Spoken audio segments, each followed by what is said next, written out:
Here at the Mercedes-Benz Masters Clubhouse for the 2018 Masters with the world's #3 golfer, Jon Rahm. Jon, welcome. And how have you been preparing for Masters Week? I mean, to the fans, this is the greatest week of the year. What about for you?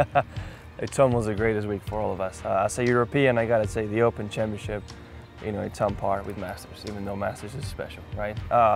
To be honest, it's not like I did anything special for the tournament, right? I know my game is really fitted for the golf course, so I don't need to do anything. Why? Different. Why is it?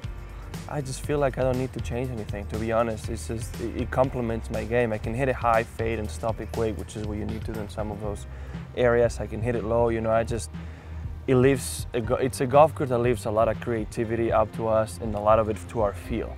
It's very hard to be just sit on your own way because there's so many ways to play the golf course. That's the beauty of it. That's why people like Bubba, Phil, Tiger, Arnold, Jack, Sevi, Alathabo, all these people that have great creativity ended up winning the golf course because they can play in many different ways. Mm-hmm. So the main thing I did is just make sure I was rested. Last year, I played a lot of rounds before the tournament and I gassed out towards the end. I ran out of fuel, my car was completely empty, and I ended up finishing really poorly, and it didn't reflect to how good I played. So this year I wanted to make sure I was fit for the tournament. So I played. I think I took 5 out of the last 7 weeks off. Charlie Hoffman told me last week that it's really a second shot golf course. Do you agree with that? I do, but it's still demanding off the tee. Just because if you're on the right spot of the fairway, even though most of them are wide, you give yourself the best chance for that second shot he's talking about. Like on number 2, for example, if you can hit that driver down and through the bunker on the right side, you can have a perfect angle. Number 3 is the greatest example.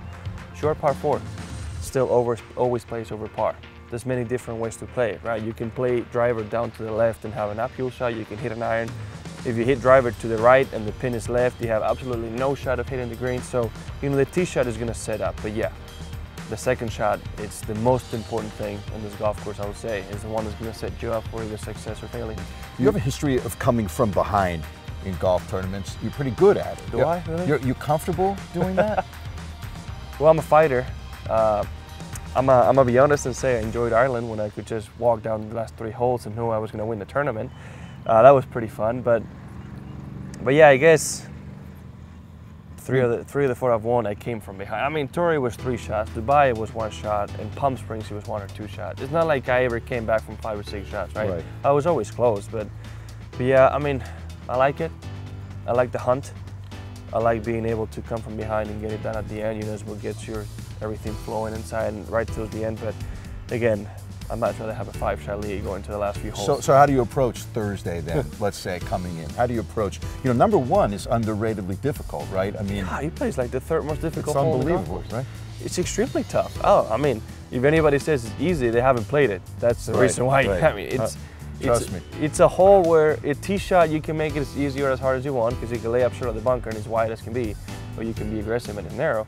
But if you miss that green, the chances of making up and down are very slim. Even 2-putting maybe.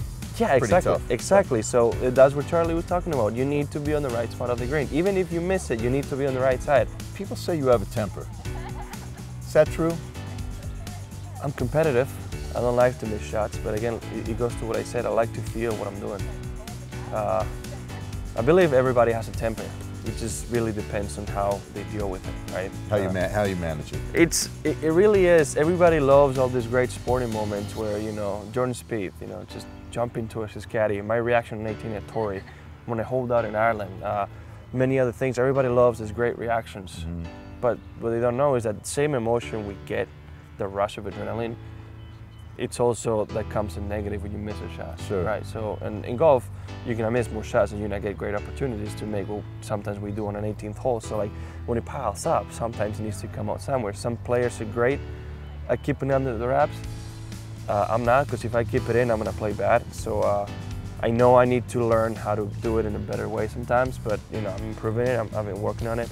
But it's just part of sports. In other sports, like in basketball, you see it all the time. Football, you see it all the time. It's just, the etiquette of golf is a little different. So yeah, I mean, I do admit that I'm in the wrong sometimes, and I always apologize. But it's just I'm competitive. Passionate, man. It really is. Good. It's, I mean, the passion. You care about it, right? when you're passionate about something and it doesn't happen, a lot of times people say it's easy to keep things under control, but it's not. Listen, nobody wants robots out there. Everybody loves passionate players. I am not a robot by any means. I definitely know that. I know you have to go unveil a Mercedes. You want to tell us what it is, or? I don't think I can. Is it a secret? It's a new model coming up in a couple months. All right. So we'll look for it. It's great talking to you, man. If I could tell you, I would. But man, I can't. I don't know if I can. Kill us. No, wait, I don't want to risk it. That's the thing. Hey, good luck this week. Thank you. Rooting for you. Appreciate it. All right. Jon Rahm.